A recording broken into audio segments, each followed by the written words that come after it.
আপু, যদি কিছু মনে না করেন একটা প্রশ্ন জিজ্ঞাসা করতাম, করি? করো। আপনার ম্যাক্সিমাম ভিডিওতে একটা কমন কমেন্ট দেখা যায়। হুম। আমি খুব খেয়াল করে দেখছি আপনি খুব স্কিপ করার চেষ্টা করেন, এটার কারণটা কি?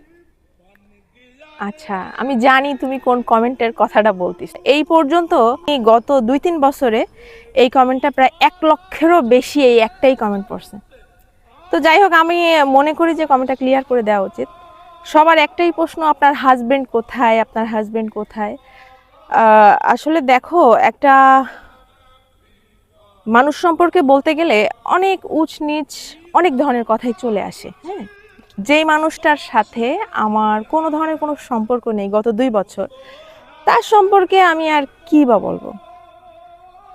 আমি চাই না সোশ্যাল মিডিয়ার কোনো প্ল্যাটফর্মে এমন কোনো রেকর্ড থাকুক যেটাতে আমি ওনার সম্পর্কে কোনো কথা বলছি।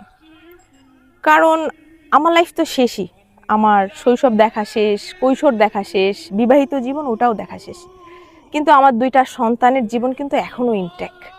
আমি চাই না ওদের দিকে কেউ আঙুল তুলে কথা বলার সাহস পাক। দেখ, তোর মা তোর বাবা সম্পর্কে এই ধরনের কথাগুলো বলে বেড়াইছে, এতটুকু সুযোগ আমি কখনোই কাউকে দিব না। আর এই কারণেই আমি চুপ। আলহামদুলিল্লাহ, যে যেখানে আছে সবাই ভালো থাকুক, সবাই ভালো আছে, সবাই ভালো থাকুক। উনিও ওনার নতুন জীবন নিয়ে ভালো আছে, আমিও আমার 2 সন্তান নিয়ে অনেক ভালো আছি আল্লাহর ইচ্ছায়। তো আমি আশা করব যে আমার কোনো ভিউয়ার্স যারা আমারে ভালোবাসে, যারা আমারে পছন্দ করে, তারা আর কখনো আমার কোনো পোস্টে এই ধরনের কমেন্ট না করুক, আমি অনুরোধ করব। কারণ আমি এই বিষয়টা ইগনোর করতে চাই, শুধুমাত্র আমার সন্তানের সম্মানের কথা চিন্তা করে।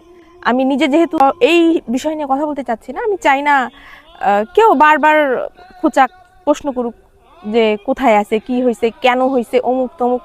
না, এসব বিষয়ে আমি আর কথাই বলতে চাই না। আর আমি আশা করব এই কমেন্টটা যেন আর কখনো আমার কোনো পোস্টে না আসে।